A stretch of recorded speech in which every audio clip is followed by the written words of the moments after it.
집에서도 편하게 강아지 질병 상담을 받을 수는 없을까? 집에서도 핸드폰으로 강아지 질병 상담을 받을 수 있습니다.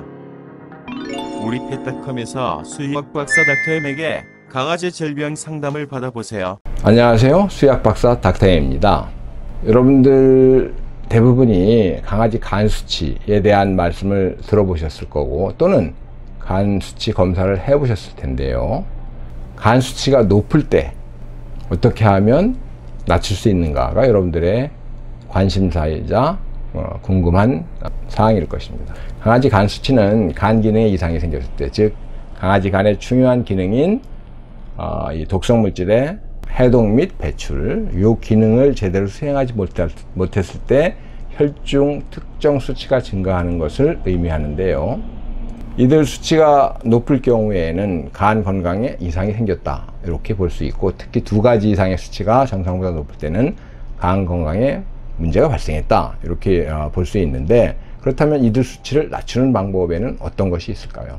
간 수치를 낮추기 위해서는 간 기능을 정상화 시켜야 됩니다. 즉 간 세포의 기능을 회복시켜야만, 그래서 정상적으로 자기의 기능을 수행해야지만 이들 간 수치가 정상 범위 내로 내려오게 되는 것인데요. 다행히 간 세포는 손상이나 또는 기능을 상실했다 하더라도 재생이나 회복이 비교적 잘 되는 특징이 있습니다. 따라서 상실한 기능을 회복시키는, 즉 간 기능을 회복시키는 일이 어렵지만은 않은데요. 이들 간 기능을 회복시키는 방법에는 약품을 사용하는 방법, 그리고 기능성 영양제를 사용하는 방법 등이 있습니다.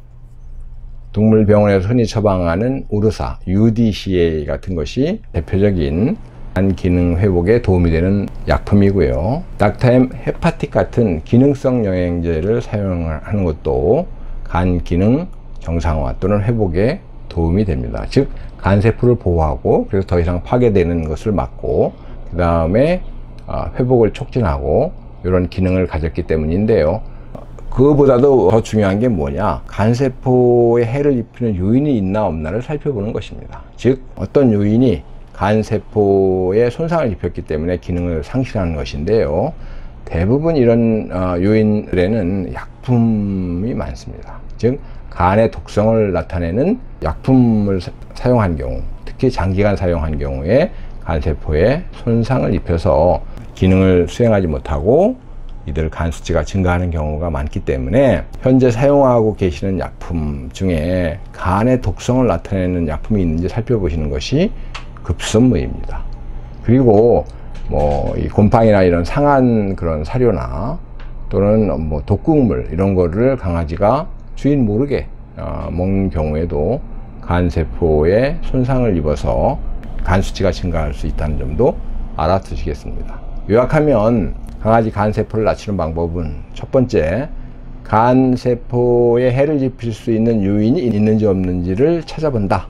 약품이 가장 흔한 경우인데요. 상한 음식, 곰팡이 핀 사료, 이런 것도 원인이 될 수 있기 때문에 이런 요인이 있는지 살펴보고, 동물병원에서 처방받는 약품, 닥터엠 헤파틱 같은 간세포를 보호하고 간세포의 회복이나 재생을 촉진하는 데 도움이 되는 기능성 영양제를 사용하시면 간세포는 비교적 재생이나 회복이 잘 되는 조직이기 때문에 기능이 정상화되고, 기능이 정상화되면 수치도 정상으로 내려오게 되는 것입니다. 감사합니다.